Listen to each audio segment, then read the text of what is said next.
first you're gonna wash your dirty ass hands.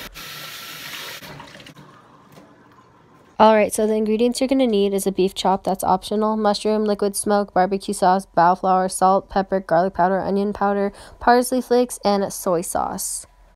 Alright, so what I'm doing here is stabbing holes into the beef so I can season it. And once I season it, all of it will soak into the meat and it'll taste a lot better when you are cooking it in the crock pot. Cooking up dope in the crock pot. You're going to set it to high for about 3 hours and then put it on low after those 3 hours. It should be able to tear apart like this.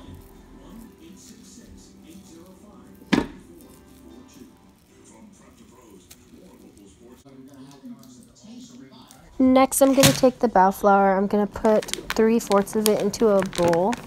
I've actually never made this before, so I'm going to gradually add water until it looks like a doughy form.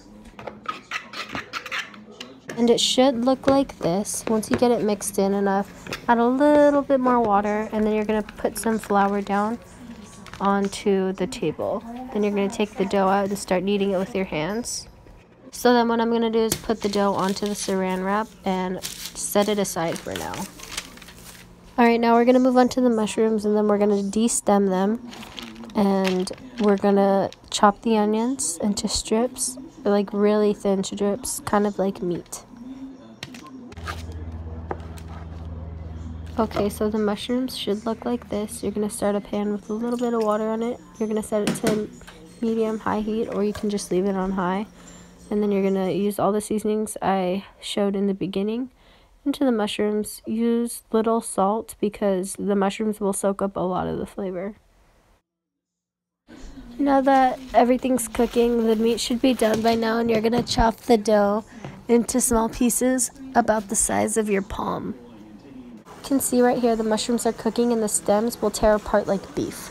Alright, so they should look like this, and then we're going to start rolling them out into flat circles. Right here I'm adding a little bit of the flour onto the rolling pin so it doesn't stick to it, and then we're going to roll it out flat. Alright, so once the dough is rolled out, it should look like this. We're going to start adding 2 tablespoons of the meat to the dough, and we're going to start pinching in the outer circle into the middle, and then we're going to twist it like this. Okay, so after you get done filling them and sealing them, I'm going to show you a way to steam them without having a steamer. You're going to take an aluminum ball, just from aluminum foil, and then you crunch it up. You're going to put a plate over it with a little bit of water. I switched to an aluminum tin with parchment paper because it did not fit. And I steamed them for about 15 minutes, and these were really fucking good, and you should really try it. So it's the next day. Eating one of these right now. So freaking good.